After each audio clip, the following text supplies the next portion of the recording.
We're officially nearing the end of Stranger Things, and somehow it still feels unreal. The second half of the final season is behind us. The finish line is in sight, and instead of clear answers, we're left with bigger questions, louder concerns, and a fan base split right down the middle. Some theories are already dead, others technically make sense, but feel wrong. And critics are starting to ask the one question nobody wants to hear. Do the Duffer Brothers actually have enough time to land this plane? Today, we're breaking down where Stranger Things stands before the final E, what's working, what's worrying, and why the ending may not be as straightforward or as safe as people expect. No hype, no spoilers, just story.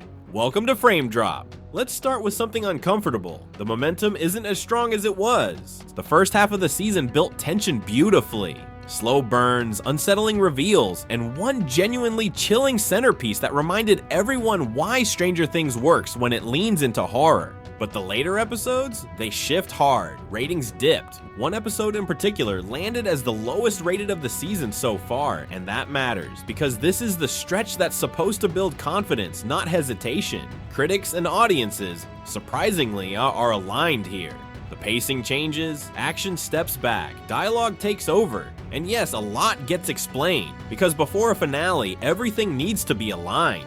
But explanation turns into repetition, and repetition turns into fatigue, especially when promised consequences haven't fully arrived yet. Here's the core concern critics keep raising. Stranger Things has never had this many active characters at once. Every arc matters, every emotional thread wants closure, and now the show also carries the weight of explaining its mythology fully. The truth about the Upside Down didn't simplify things, it complicated them. We learned what it is, but not entirely why it behaves the way it does. Answers created new questions. That's why some critics believe the final episode, even at feature length, won't be enough to close every door. And they're probably right, but that doesn't mean the ending will fail. Here's where Frame Drop stands. The Duffers didn't waste time, they reframed the story. They made it clear that Stranger Things isn't just about monsters or alternate dimensions. It's about connection, fear, and identity. The Upside Down isn't random, it's frozen, stuck in a moment of emotional rupture. And the show keeps telling us, subtly but consistently, that the real battlefield isn't physical,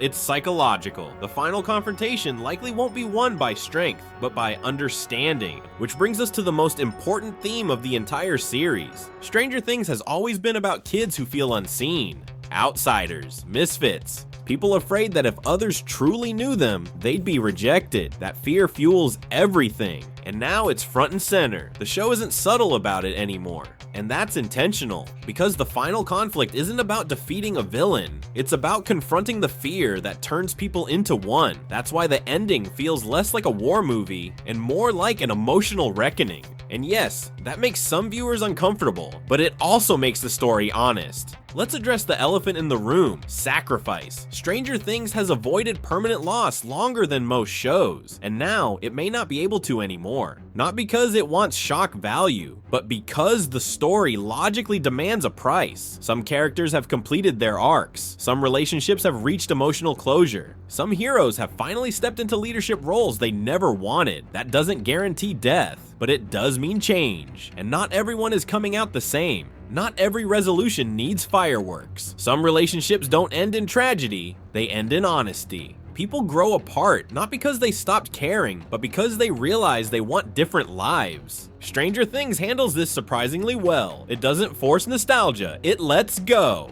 And that might be one of the bravest things the show does. Let's be real, some fans will hate the ending, not because it's bad, but because it won't match the version they built in their heads. That's the risk of long-running, beloved shows. We've seen this before, and we still feel the scars. But Stranger Things has something many finales didn't, a clear emotional core. If it stays true to that, even if some mysteries remain, the ending will land. Not perfectly, but honestly. Now it's your turn. Do you think Stranger Things has done enough setup for a satisfying ending? Or are there simply too many threads left to close? And most importantly, are you ready for the consequences this story has been avoiding for years? Drop your thoughts in the comments. If you enjoyed this breakdown, hit like, subscribe, and welcome to Frame Drop, where stories matter more than hype. See you in the next one.